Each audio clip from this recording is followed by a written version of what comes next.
Hello, welcome to Telugu capital TV. నేను మీ రవి. ఈ రోజు మనతో ప్రముఖ హైకోర్టు అడ్వకేట్ శ్వేత గారు ఉన్నారు. నమస్తే మేడం. నమస్తే. మేడం, సైబర్ క్రైమ్ రీసెంట్గా హైకోర్టు అడ్వకేట్ కూడా సైబర్ క్రైమ్ బారిన పడ్డారు, మోసపోయారు డబ్బులు. అసలు ఎలా సాధ్యం అవుతుంది? ఈ హైకోర్టు అడ్వకేట్ ఒక ఆయన 14 లక్షలు మోసపోవడం జరిగింది. ఓకే. ఎలా అంటే ఆయనకు ఒక లింక్ వచ్చిందంట వాట్సాప్లో. ఓకే. ఆ లింక్ను ఓపెన్ చేస్తే మీకు ఐపీఓస్ అవి తక్కువ ధరకి ఇస్తాము, మీకు సజెస్ట్ చేస్తాము మేము వేటిలో ఇన్వెస్ట్ చేయాలో.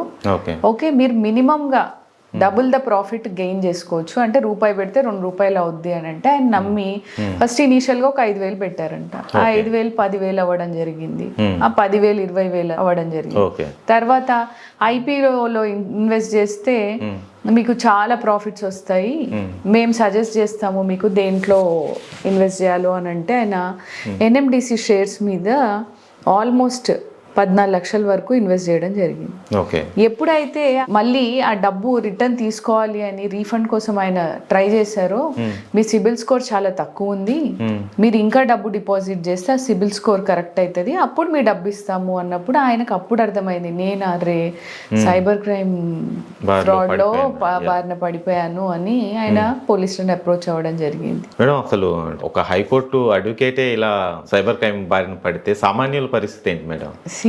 అందుకే అవేర్నెస్ కోసం మనం వీడియోలు రోజు చెప్తున్నాం, దీంట్లో నుంచి మనకు గెయిన్ అయ్యేది ఏం లేదు. ఇలా చాలా మంది మోసపోతున్నారు, అది హార్డ్ ఎర్న్ మనీ. ఒక అడ్వకేట్ ఉన్నాడు అని అంటే ఆయన ఎంతో కృషి చేస్తేనే ఆ డబ్బు సంపాదించుకుని ఉంటాడు. ఇప్పుడు ఉన్న పలంగా డబ్బు పోతే అసలు ఆయన పరిస్థితి ఏమై ఉంటుంది?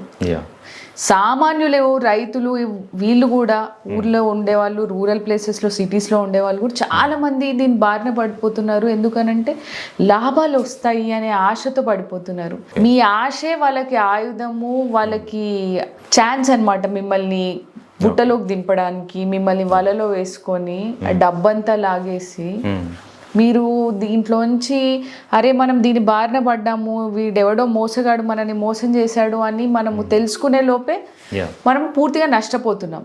అందుకని ఇట్లాంటి వాటి జోలికి వెళ్ళకండి. ఒకవేళ ఈ ట్రేడింగ్లో వాటిలో ఇన్వెస్ట్ చేయాలి అని అంటే వాటికి సెపరేట్ ప్లాట్ఫామ్స్ ఉన్నాయి. ఇప్పుడు జెరోదా, ఏంజిల్ బ్రోకింగ్ అని, హెచ్డిఎఫ్సి అని, అలా డిమాట్ అకౌంట్స్ మీవి ఓపెన్ చేసుకొని దాంట్లో పెట్టండి. నష్టపోతే నష్టపోయారు, లేదంటే రిట్రీవ్ చేసుకోవచ్చు. అంతేగాని ఇది ఏదో ఆన్లైన్ ప్లాట్ఫామ్లో వాడెవడో మనకు తెలీదు, ముక్కు మొహం తెలియని వాడి అకౌంట్లో డబ్బు వేయడము, మన డబ్బు మన చేతిలో ఉంటే కాపాడుకుంటామో లేకపోతే బ్యాంక్లో ఎఫ్డి వేసుకుంటామో సెకండరీ.